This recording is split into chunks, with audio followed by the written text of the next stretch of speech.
Good afternoon and welcome to Chabot News. I'm Jocelyn Serpis. And I'm Caleb Soon. Did the right singers get ousted on The Voice? This week, The Voice reduced its roster of finalists down to 8 people on Tuesday night as they bid goodbye to Josiah Haley of Team Usher and Chris Thomas of Team Shakira. Haley, a 20-year-old raspy voice vocalist, performed a cover of Coldplay's Clocks on Monday night that Adam called a little bit inconsistent. Thomas, also 28, lent his falsetto to Miguel's Adorn that had the judges wondering if he was overthinking things. That leaves our rookie judges with just one contestant apiece in the competition. Meanwhile, veterans Blake Shelton and Adam Levine each continue on with 3-person teams. The Voice kicked off with Blake and his wife, Miranda Lambert, delivering a stripped-down rendition of Over You that paid homage to the victims of Monday's deadly tornadoes in his state of Oklahoma. In Burlingame, California, there is a restaurant named Mokutanya that supplies more than your average expectations when dining for protein. This restaurant serves a number of exotic meats, such as peacock, iguana, alligator, and kangaroo. There is one meat on supply which they've decided to stop serving. Can you take a wild guess? The king of the jungle is now safer from the restaurant, which has decided to stop serving lion meat. The meat has had controversial history with the establishment. The restaurant owner had stopped serving lion meat from his purchased Illinois company of farm-raised African lions. Many threats and anger from the public has been the cause of the discontinued meat. Lion meat is not illegal because lions are not an endangered species. We'll be right back with more after this short break. I'm Ryan Jang. I'm at the Chabot College Library, and I'm here to report about the many resources the library has to offer. There are lots of students on campus who use the Chabot College Library every day of the week. It provides many resources for students involving quiet study areas, computers, printers, helpful librarians, and lastly, lots and lots of books for research or for pure enjoyment. I spoke with a librarian and he gave me an insight on his average day. Answering reference questions.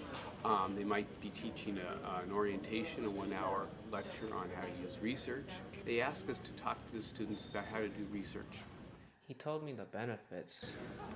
It brings a place to study, to hang out a little bit, relax with our AV materials and our book magazines. It also is a place to do lots of research. How to do research instead of just using Google. I asked students why they come to the library. Because there's nowhere else to go to study. I feel like this is probably the quietest place, so come here to try to get some study time. I feel like it's a learning environment. I do like how, everybody comes in here and they have a mindset that, they want to handle their business, handle their homework, so I do like that.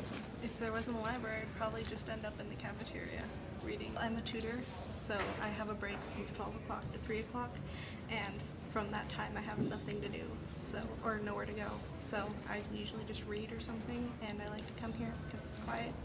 There's really not a lot of people. It's not too crowded. It gives a space for students to study, but also you could make study groups and study with your friends. On an average day, I normally study at the library. There are many benefits on what the Chabot College Library provides. Students can take advantage of this wonderful facility by first taking a step inside. This is Ryan Jang reporting for KCTH Channel 27 News. In camera 3 for him. Oh yeah. Supposed to be. Oh yeah. For you, boo boo. Don't laugh before we start. In Mignolo, New York, investigators say Andrea Ribello was being held in a headlock by Dalton Smith last week when he pointed his weapon at the officer, prompting the officer to open fire. The president of a New York police union defended an officer who accidentally killed a Hofstra University student during a standoff with an armed intruder, saying Tuesday the only person responsible for the woman's death was the gunman who held her hostage. James Carver, president of the Nassau County Patrolmen Association, stated there is some second guessing by people who think we should have stayed outside the house, but our job is to get inside and make sure we can protect as many people as we can.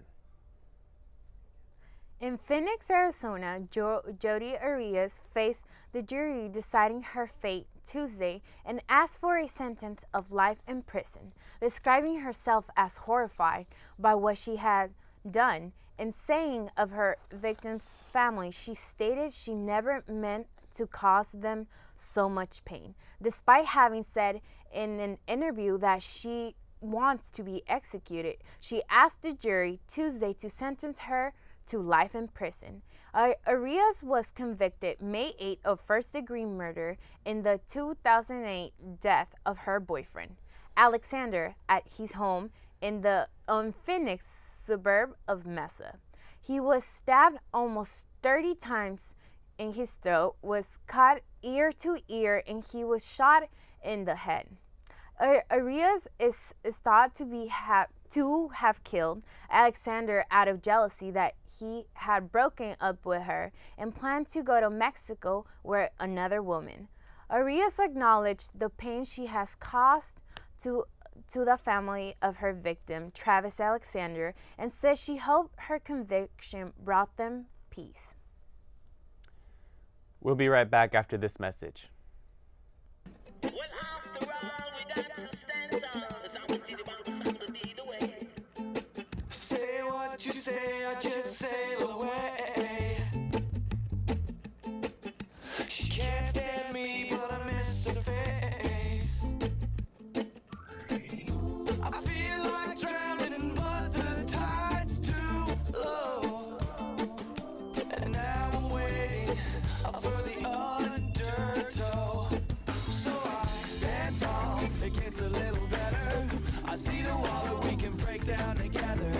Stand strong, it gets a little better now. We can break it down, yes, we can break it. Stand tall, it gets a little better. I see the wall that we can break down together. Stand strong, it gets a little better now. We can break it down, yes, we can break it. Yes, we can break it down, we can break it like an only day. It's going to be a cruel, cruel summer. In Berkeley, the city has decided to close off cars from entering Telegraph Avenue on Sundays. In an attempt to drive more business to Telegraph Avenue over the summer, this day will be set aside for an all-party with music, food, and merchandise. The Sunday street closures were convinced by Mayor Tom Bates with help from the Telegraph Business Improvement District. The closures are part of recent push to help the area, which has lost business in part because of a perception that homeless youth and their dogs who rotate between Telegraph and nearby People's Parks have driven people away.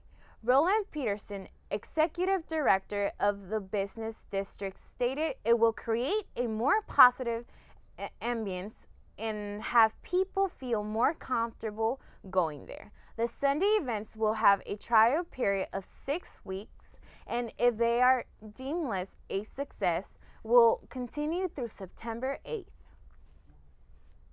Adobe, makers of Photoshop and other media producing programs, have partnered with youth mentors all over the world to create Adobe Youth Voices. Youth all around the world are creating with a purpose and displaying their messages with introductions on why their voices should be heard. On May 21st in San Jose at the Mexican Heritage Plaza, young media makers from Northern California gathered together to showcase their short films and documentaries. Ages range from middle school to high school students and youth programs such as the Boys and Girls Club of America. All work was done exceptionally well, recorded and edited by the students with the guides of multimedia experts. Talent included a local Hayward's very own Tennyson High School presenting Beautiful Words and Disabled, the Big D Story. If you want to see the future Hollywood in its early stages, make your way to youthvoices.adobe.com. Stay tuned, we'll be right back.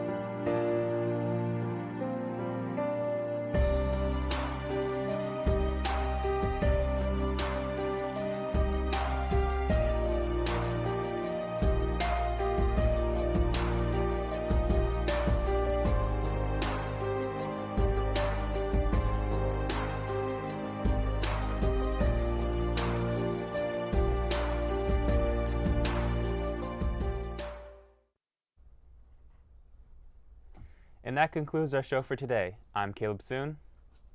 And I'm Jocelyn Serpis. Thanks for watching Chabot News TV 27.